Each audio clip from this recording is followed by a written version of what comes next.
All right, it's time for that next episode of the Soul Finder podcast. And today, kathydcarter.com, I want to talk about, first of all, the difference between anxiety and depression.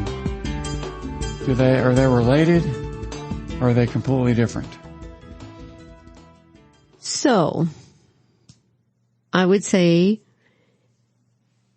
that depends, because they can be related. They can be kind of separate and different, because a person that has a whole lot of anxiety from life, period, is probably going to end up in depression, because the human body is not made to be able to withstand that much tension, pressure all the time, 24/7. You're going to wear your body down to where depression is but the next step.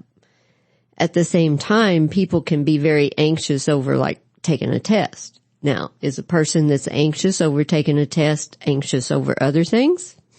More than likely. So they're probably going to have a general level of anxiety too.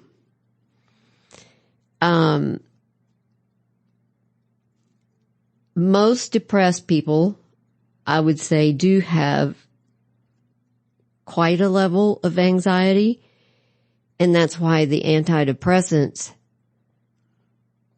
seem to work, because they calm a level of that anxiety down. Plus they a lot of people describe being on them as feeling numb. Which is not necessarily a good thing. Well, depends on your situation. For some people that are so far gone, the medication can actually be very helpful until you get the person back down to a controllable level. So, is anxiety more of a physical, mental, or combination? Oh, it's definitely both, because it's usually the mental thoughts that start the anxiety. Are you born with it? You could be, but lots of people develop their anxiety, I feel, from stored emotion that they haven't healed. It's all about that healing path. It is. It's all about releasing the stored emotion that we were taught to store, because the more stored emotion a person has in their energy field, the more anxious they will become. I would imagine some of your best success stories or come from people who you help them with their anxiety, because anxiety and depression, I know, can be really debilitating. Yes, definitely can be. And the longer it's let go, the harder it is to reverse, because it takes more effort from the person. If you get an 8-year-old and you teach them how to feel it, heal it, release it, you're going to have a much healthier person later in life than if you wait till 50, 60, 70 to do the healing work. Our whole society needs to know more about taking care of our energy field. And some of the things that can come along with anxiety, especially when people try and self-medicate, can be really bad news. Well, the thing they're doing is trying to escape the feeling. Right? Yeah. Which leads to other issues. Which, yes, because they will find a way. If they're not given a way to deal with the emotion, they're going to find a way to try to suppress it. It's only human nature to try to find comfort if you're hurting. It's a long process, even the success stories. Honestly, that depends upon the client. Because if a client is really open and they're not fearful of change to a great degree, I mean, they're willing to change, they're willing to face their fears, and they're sincere about that, I can get them through it as fast as they want to go. Mm-hmm. But most people aren't willing to do that hard work, because it does take a period of time to do the hard work and release the stored emotion. But at the same time, depending on the person, how quick we get through that. And the thing of it is that on the other side of it, not a one of them will tell you that they would ever go back. Oh, yeah. It feels so good, and they have this new sense of peace in their body that they've never been able to feel before. Sometimes never felt before in this lifetime. And now you can't prescribe medication. No. You can suggest. Yes. Do you often do that? No, I really don't. I have, there's not really much I suggest in terms of that other than being able to muscle test or decide if the person really needs it or not. If they ask me, I can give them my instinctive knowledge on it. But I don't, there's essential oils that help. There's crystals that can help. There's so many different healing modalities for all kinds of different things. My main focus is getting people to feel. How do crystals help? Crystals have an energy of their own that helps heal. So all crystals are different. Yes. You just holding the crystal or having it near your aura field can help you heal and change things. You may not know the answer to this. May be an unfair question. How do we know that? Because they have done different scientific type studies and tests where they have measured the effect of the crystal on different things. Interesting. So do you do a lot of like crystal therapy? I have crystals and use some. That's not my main forte, although I know some about it. Mm-hmm. What do you do for anxiety? For anxiety, my main focus is to find out what caused it in the first place. And that's not easy to do a lot. Well, it's easier for me for whatever it is that I'm able to pick up on, because just as a person talks, I'm able to get them to that. It's not like they have to come in and tell me their whole history or something in order for us to heal stuff.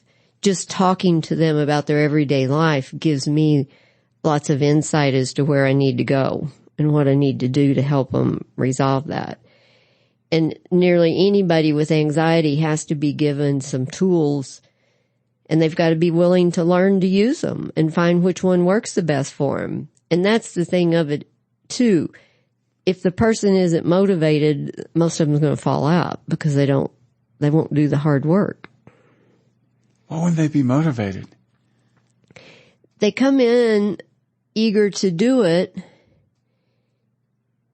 And lots of times those people have so much stored emotion already that they have seen defeat so many times, they just can't see the ray of hope that's really there. Okay, that makes sense.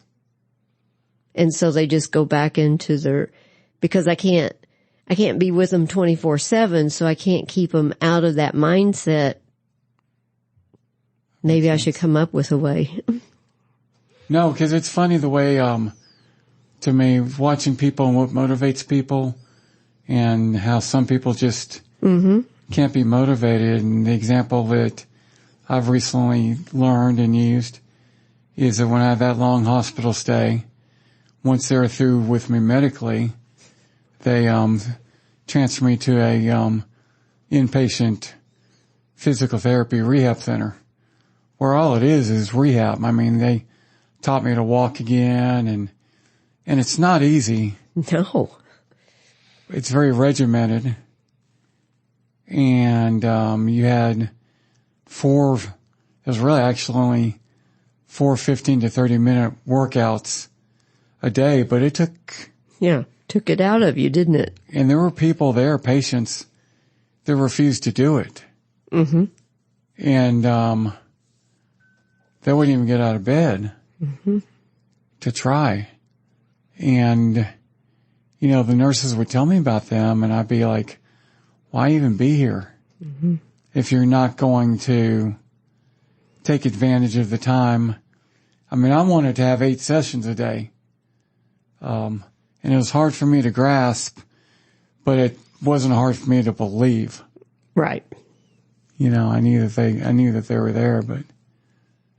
Well, I've had people have the total, I'll never forget this one, had the total realization of her whole problem that she had come in to solve with me. And by the end of the session, she had rejected it and went back to her old way. Mm-hmm. Because to accept the realization meant she would have to change way too much in her life and her methods of behavior. And she didn't want to give that up. And how frustrating is that for you? It's not frustrating at all in the respect this is their path. They get to pick whatever they want to do with their life. I don't even generally get discouraged by it because I have to separate myself from what they choose to do because it's their life path. They get to choose what they want to do with it. I'm just a source of information to help coach them along the way if they want to go the way I know how to lead them. That's a great way to look at it. And it's the truth. Mm-hmm. Because, I mean, I can have people in there with stories of things that I wouldn't live because it wouldn't feel right to my inner moral code. Mm-hmm. But I don't judge them. It's their choice. It's their karma. It's their life and the lessons that they're involved in. So if people want to get a hold of you, how do they do that? The website is usually the best, or to text me at 214-245-2293.